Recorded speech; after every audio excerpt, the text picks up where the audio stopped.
झकास, बिंदास, मजा आ रहा है? तो आपसे जब भी आपसे कोई पूछे तो आपको क्या बोलना है? झकास, बिंदास, मजा आ रहा है। नमस्कार, मेरा नाम अंजलि कोठारी है। आप में से बहुत सारे लोग मेरा परिचय पूछेंगे, पर मैं कुछ भी बोलती हूँ उससे पहले हमेशा मेरे परिचय में ये बोलती हूँ कि नमस्कार, मेरा नाम अंजलि कोठारी है और मैं आरसीएम की बच्ची हूँ।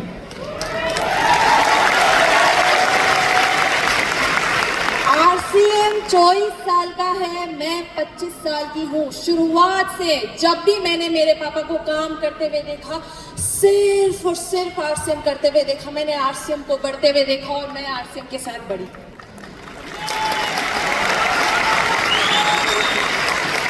लोगों को अक्सर लगता है कि अगर इसके पापा ने शुरुआत से आरसीएम किया, अगर अंजलि कोठारी के पापा जो कि मिस्टर मुकेश कोठारी, आप सब लोग उन्हें जानते हैं, अगर अंजलि कोठारी के पापा ने शुरुआत से आरसीएम किया और अंजलि कोठारी ने शुरुआत से आरसीएम होते हुए देखा, बढ़ते हुए देखा, तो इसने हमेशा से डिसाइड करके रखा होगा कि इसको आरसीएम ही करना है। सब लोग ऐसा सोचते होंगे, बट ये लड़की ऐसा नहीं सोचती थी।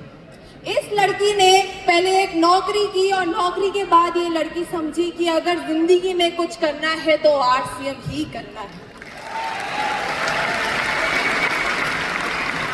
आज उस मेरी स्टोरी के थ्रू आप लोगों को लेके जाना चाहती हूँ। जाएंगे मेरे साथ? ये पीपीटी मेरी चालू नहीं हुई है, जिससे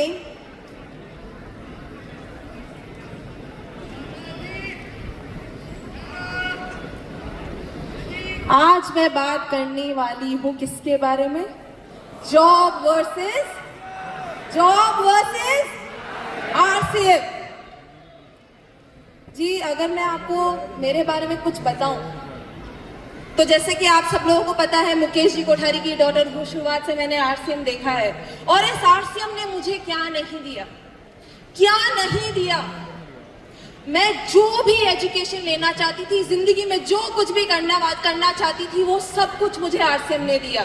मेरी एजुकेशन बिट्स पिलानी से हुई और मेरी कॉलेज जो थी वो एसडी पार्सन से हुई, न्यूयॉर्क का कॉलेज है। आज हम लोगों को हमारी मदर का चेहरा ज़्यादा दिखने को नहीं मिलता क्योंकि मम्मी ज़्यादा आती नहीं है हमारे सारे इवेंट्स में, तो मैंने मेरी मम्मी के साथ एक फोटो लगा रखी है मेरी ग्रेजुएशन की, और ये मेरी पढ़ाई लिखाई थी। आज मैं जो भी हूँ और स्टेज पे खड़े होके अगर बोल रही हूँ तो सिर्फ और सिर्फ आरसीएम की वजह से हूँ और किसी की वजह से नहीं। ये मेरी हमेशा से लाइफस्टाइल रही, बट फिर भी मैंने कभी सोचा नहीं था मैं आरसीएम करूंगी। मैंने कभी नहीं सोचा था। मुझे हमेशा से लगता था कि मेरे पापा जिस जॉब में अच्छे हैं उन्होंने वो चीज कर ली, मेरे पापा जिस चीज में अच्छे हैं उन्होंने वो चीज कर ली। मुझे पता है कि मैं फैशन में अच्छी हूँ, मैं फैशन करूंगी, इसलिए मैंने फैशन कम्युनिकेशन की डिग्री ली और मैंने बॉलीवुड में नौकरी की। मुझे पता है मैं जहाँ पे नौकरी करती थी ना, बहुत सारे लोगों का ड्रीम होता है। बहुत सारे लोग जिस नौकरी को मैं करती थी वहां पे पहुंचने के लिए मरते हैं। मुझे पता है शुरुआत में मैंने नौकरी को इतने लगन के साथ की, इतने पैशन के साथ की, इतने मन के साथ की। वो लगन और पैशन मेरी जॉब में मेरे पास रहा ही नहीं था बाद में, क्योंकि रोज सुबह मैं 8:30 बजे उठती थी और रोज घर में 3:30 बजे आती थी। ये मेरी लाइफस्टाइल बन चुकी थी। मैं क्यों काम कर रही थी, किसके लिए काम कर रही थी, मुझे समझ में नहीं आता था। मैं तो सिर्फ रोती थी। यहाँ पे देख रहे हैं मेरी शक्ल, यहाँ पे मैंने रोता हुआ शक्ल डाला है, ये मेरी शक्ल थी। मैं क्यों काम कर रही थी मुझे पता नहीं था। और यही चीज मैं थोड़ा सा अगर रिवाइंड करूँ ना और आप लोगों को बताऊं कि मेरे और मेरे पापा के बीच में एक दिन क्या कॉन्वर्सेशन हुई थी जब मैं नौकरी करने के लिए पहली बार जा रही थी। मैं एक दिन सुबह, जब मैं नौकरी मैंने सेलेक्ट नहीं की थी, मैं सेलेक्ट करने जा रही थी, उस दिन सुबह मैंने पापा के साथ चाय ली और चाय पे मैंने मेरे पापा को एक क्वेश्चन पूछा और वो क्वेश्चन था कि पापा, मैं एक नौकरी करने वाली हूँ, आप मेरे को बताओ एक अच्छी नौकरी होती कैसी है, एक अच्छी नौकरी कैसी होनी चाहिए। और उस दिन मेरे को मेरे पापा ने बोला कि बेटा तू 2 साल नौकरी करके तो देख, तुझे पता चल जाएगा कि तेरे काम में और मेरे काम में डिफरेंस क्या है। 2 साल का टाइमलाइन दिया था मेरे पापा ने। इस लड़की ने 1.5 इयर्स में ही डिसीजन बना लिया आरसीएम करने का। क्यों देखा क्या देखा, क्यों देखा क्या देखा। जैसे जैसे मैं अपनी नौकरी में सीनियर होती जा रही थी ना, वैसे वैसे मेरे को मेरी नौकरी में टाइम बहुत देना पड़ रहा था। मैं बहुत अच्छी नौकरी कर रही थी। जैसे आज किसी के भी पास में शिल्पा शेट्टी आके बैठ जाए तो कितना अच्छा लगेगा, बहुत अच्छा लगेगा ना। अगर अनिल कपूर आपका हाथ पकड़ के बैठ जाए तो बहुत अच्छा लगेगा। मेरी नौकरी का फर्स्ट दिन मेरे को अनिल कपूर के घर पे भेज दिया गया था अकेले चाय पीने के लिए। इतनी अच्छी नौकरी करती थी। पर जैसे जैसे मैं सीनियर हो गई वैसे वैसे मेरे को टाइम बहुत ज़्यादा देना पड़ा। मैं परेशान हो गई थी। उस समय मेरी बॉस ने मेरे को ये व्हाट्सएप मैसेज भेजा था। ये जो व्हाट्सएप मैसेज है ये मेरी बॉस ने मेरे को उस समय भेजा था।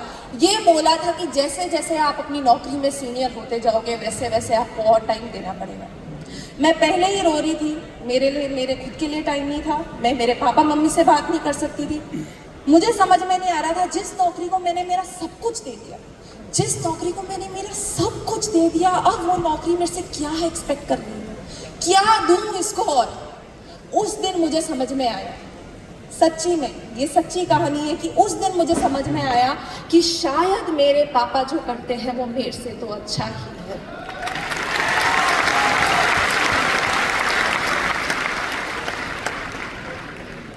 ये थी मेरी स्टोरी।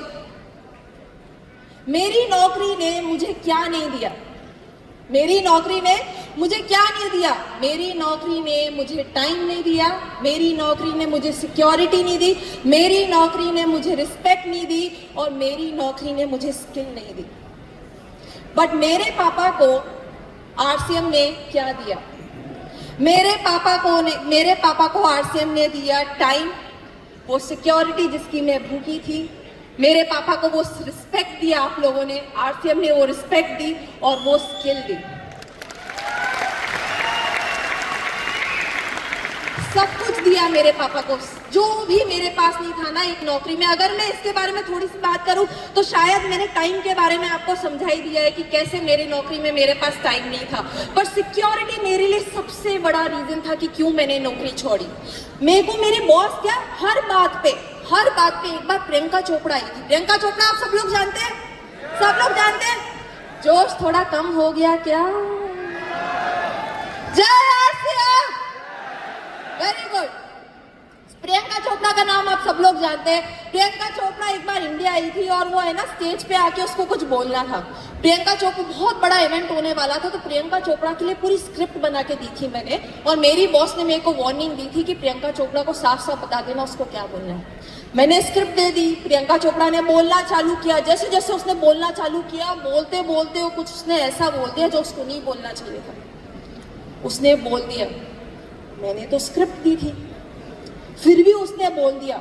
और वहीं पे सबके सामने इतने बड़े ऑडिटोरियम में मेरी बॉस मेरी टर्न करके चिल्लाई और बोली कि कैसी लड़की है, तूने ऐसा कैसा कर दिया, जब मैंने तेरे को वार्निंग दी थी उसके बाद भी तूने ऐसा कैसा कर दिया, मैं तेरे को फायर कर दूंगी। और ये मेरी ही बॉस नहीं है, सब लोगों की बॉस है। सारे बॉस होते ही ऐसे खड़ूस करके, सारे बॉस हर बात पे मेरे को फायर करने की बात करती थी। और दूसरी सेंस में अगर सिक्योरिटी बोलूं तो ये मेरा सबसे बड़ा रीजन था। और ये था कि मेरी नौकरी मेरे को फ्यूचरिस्टिक नहीं लगती थी। मेरी नौकरी हमेशा मुझे ऐसा लगता था कि मेरी नौकरी मेरे हाथ से चली जाएगी और मुझे पता भी नहीं चलेगा। और आप सब लोगों के साथ, आप सब लोग जितने भी लोग नौकरी करते हैं ना, आप सब लोगों के साथ ये होने वाला है। आगे आगे देखिए होता है क्या, क्योंकि एआई आने वाला है। मेरी नौकरी में मेरे साथ यही होने लगा। इसलिए मुझे पता चल गया कि अगर मेरे को जिंदगी में कुछ करना है तो आरसीएम ही करना है।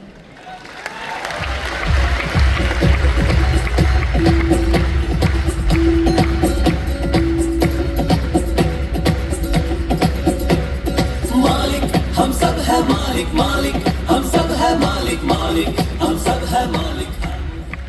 इसी के साथ मैं अपनी बात खत्म करने से पहले, मैं चाहूंगी आप सब लोग एक बार स्टेज पे, एक बार अपनी सीट पे खड़े हो जाए प्लीज एक बार अपनी सीट पे खड़े हो जाए और हम एक नारा बोलेंगे।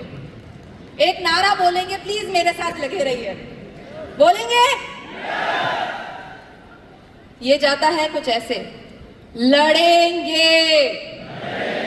ऐसे स्विंग होना चाहिए यार, थोड़ा स्विंग करना चाहिए। बोलो बोलो, लड़ेंगे, तोड़ेंगे, जोड़ेंगे, और अब आरसीएम के सारे रिकॉर्ड तोड़ेंगे। और वो आरसीएम के